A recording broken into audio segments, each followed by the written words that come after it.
안녕하세요. 인공지능 전문가 차석호 작가입니다. 차석호 작가의 인공지능 이야기. 이번 시간은 인공지능 관련 책을 소개해 드리려고 하는데요. 보시다시피 여기 책 제목은 누구도 알려주지 않는 인공지능 이야기. 저자는 저 차석호입니다. 제가 인공지능 전문가 이런 소개를 했는데 인공지능 관련 책을 안 쓸 수가 없겠죠. 그래서 한 5년 만에 인공지능 관련 책을 쓴 것 같아요. 앞선 책이 필미용 선태우로 쓴 인공지능의 미래 사람이 답이다. 앞선 책은 약간 인공지능의 이론에 관련된 것을 많이 담았다면 지금 책 누구도 알려주지 않은 인공지능 이야기는 매스컴에서 다루지 않았던 인공지능 이야기, 그리고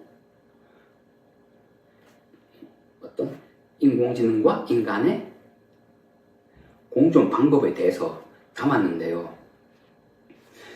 이 책을 구성을 어떻게 했냐면 이 책은 이렇게 돼 있어요. 이 책은 크게 두 가지로 구성되어 있어요. 인공지능의 역사, 그리고 현대 인공지능과 그리고 인간과 인공지능의 공존 방법. 1, 2, 3장은 인공지능의 역사에 대해서 다뤘다면 4장은 인간과 인공지능의 공존 방법에 대해서 담았는데요. 1장은 전반적인 인공지능 역사에 대해서 담았어요. 사실 인공지능 역사 그러면 1956년 다트머스 대학교 학예 워크숍에서 인간처럼 생각하고 사고하고 행동하는 기계를 인공지능이라 부르자. 즉, Artificial Intelligence라는 말이 처음 나왔던 게 이 시기인데 이때부터 인공지능 시작이라고 생각하는 사람들이 많은데요. 사실 인공지능의 시작은 1948년이에요. 1948년에 앨런 튜링이 생각한 기계라는 논문을 발표했는데 여기서 딥러닝, 머신러닝, 그리고 빅데이터에 대한 것이 담겨져 있고요. 그리고 폰 노이만 컴퓨터의 기본에 대해서 담겨져 있어요. 우리가 지금 사용하는 컴퓨터를 폰 노이만 컴퓨터라고 하잖아요. 그런데 이 컴퓨터는 사실 앨런 튜링이 개념을 잡았다고 생각을 하시면 돼요. 그리고 앨런 튜링이 나왔으면 당연히 폰 노이만이 나와야 되겠죠. 폰 노이만과 폰 노이만이 만든 컴퓨터 에드박 이후의 컴퓨터와 현대 컴퓨터가 어떻게 비슷하게 돌아가고 어떤 차이점이 있는지에 대해서 이야기를 했는데요. 폰 노이만 컴퓨터와 지금의 우리 컴퓨터는 구동 방법은 똑같아요. 단지 메모리라든지 보조 기억 장치의 용량, 그리고 보조 기억 장치에서 주기억 장치로 불러오는 속도가 빨라졌을 뿐 구동하는 방식은 똑같아요. 즉, 그렇기 때문에 지금 폰 노이만 컴퓨터에서 구현하는 인공지능은 한계점을 가져요.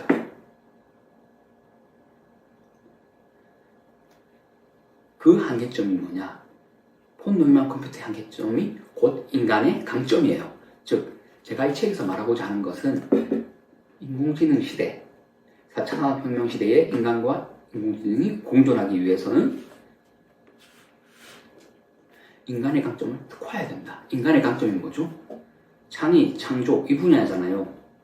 물론 뉴스에서 인공지능이 그림을 그리고 음악을 작곡하고 글을 쓴다고 하더라도 이거 제가 얘기했죠? 컨트롤 C, 컨트롤 V에 지나지 않는다고.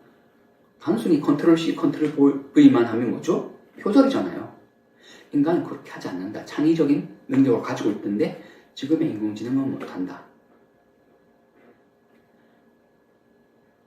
그래서 인간은 인간만의 강점을 특화해야 된다. 이렇게 얘기를 했는데요. 그리고 이 책을 통해서 질문이 많이 들어왔었어요. 뭐냐? 그러면 영화에서 보는 인공지능은 언제쯤 구현이 될 것인가? 언젠가는 구현이 되겠지만 그 구현이 될 날짜는 정확하게 장담하기는 힘들어요. 물론 매스컴에서는 2045년, 2050년 이렇게 얘기를 하는데요. 언제 될지는 몰라요. 그게 왜냐?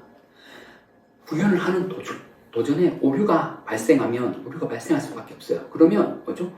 오류를 수정해 나가야 하죠. 수정하는 기간도 걸릴 것이고요. 그리고 어떤 기술이 여러 가지 있는데 하나를 적용하고 또 다른 걸 적용할 때 충돌이 생길 수 있어요. 이것도 해결해야 하고요. 아직 산적한 과제가 많아요. 그래서 언제 구현될 수 있느냐 물어보면 장담할 수 없다.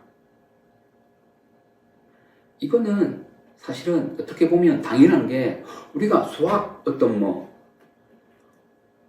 어떤 수학의 공식이라든지 그걸 증명할 때 단기간에 증명할 수도 있겠지만 300년 넘는 경우도 있어요. 그 유명한 헤르마의 마지막 정리는 350년 이상 걸렸어요. 처음에 그거 푸는 사람이 이 정도의 시간 걸릴 거라고 예상했을까요? 아니죠. 즉 난관이 많기 때문에 이거를 하나하나 헤쳐가는 과정이 한 350년 이상 걸렸어요. 아마 지금의 컴퓨터로 사실은 영화에서나 보는 인공지능을 구현하기는 힘들어요. 하지만 이것을 구현하기 위해서는 폰 노이만 컴퓨터의 한계를 넘어서야 되는 이게 yes, no로 답하는 것 그리고 계산하는 것 덧셈, 뺄셈, 셈, 나눗셈 하는 것인데 이것을 넘어서야 되는데 넘어서는 걸 구현하기까지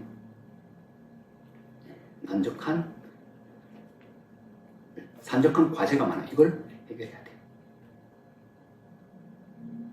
그러면 그동안에 어떤 인공지능이 발전되느냐 지금에 볼 수 있는 인공지능이에요. 그리고 제가 왜 지금의 인공지능과 비교하느냐 실체가 있잖아요. 지금의 인공지능은. 그래서 비교하는 거예요. 그래서 인간과 인공지능이 공존하기 위해서는 바로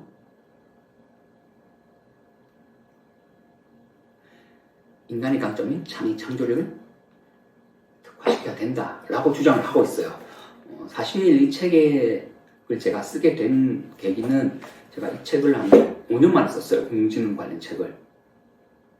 그런데 매스컴에서 보면 어떤 인공지능의 역사, 지금의 인공지능이 어떤 구조를 갖고 어떤 한계가 있는지에 대해서 제대로 설명을 안 해놨더라고요. 그래서 제가 제대로 설명을 하기 위해서 이 책을 쓰게 되었고요. 아마 이 책을 읽어보시면 지금의 인공지능을 이해하는 데 많은 도움이 될 것이고요. 그리고 인간과 인공지능이 어떻게 하면 공존할 수 있는지에 대해서 알 수가 있을 것입니다. 인공지능에 관심이 있는 분 그리고 구독자 여러분께서는 한번 구입해서 읽어보시기를 바라면서 이번 시간 마무리를 하겠고요. 그 전에 구독과 알림 설정은 꼭 해주시기 바랍니다. 감사합니다.